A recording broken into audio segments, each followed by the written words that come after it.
5M TV Sénégal. chaîne bi leen di jox xibaar yi leen ci anam yu wér te wóor. jaajëfal nañ leen mbokku internet yu 5M TV Sénégal dal leen jàmm ci seen chaîne bile ñu daal di tàmbali lu ñeel jotaayu xibaar yile ak doom Ousmane Sonko bi nga xam ni moom jàpp nañ ni dañ koy harcelé maanaam rek may ñu ko jàmm benn yoon foofee ca école ba muy daal di jàngee ci lycée Seydou Nourou Tall moom ginnaaw gi sax nag fukki fan ak ñaar ci weeru juin bile moom élèves ya nga xam ne ñoo lekk ca lycée technique d'application bu Seydou Nourou Tall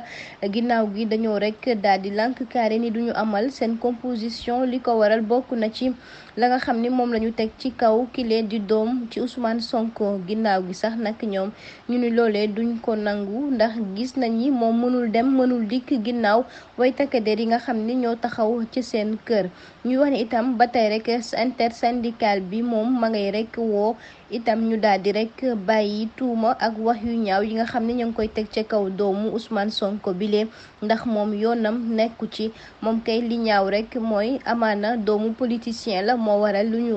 jël rek daal di koy xëpp ca kawam ndax démb rek dañ ko doon menacer ak di ko def yoo xam ne rek dañ ko doon bundu xatal ñu wax ni ba tey rek ginnaaw gëstu bi nga xam ni def nañu ko ñoom ak composition bu ñu bëggoon a amal gis nañu sax ni moom doomu Ousmane Sonko ñëw na ca école ba muy xam ne nag kon bu fekkee loolee sax xibaar bu wér la nekk na loo xam ne lu ñaaw la lu ñuy ñaawlu itam jëm rek ci kàddu yoo xam ni teg nañ ko ci kawam ñu wax ni ba tey rek lu jëm ci wàllu élèves yooyu nekk ci bile école la nañ leen bàyyi rek ñu daal di jàng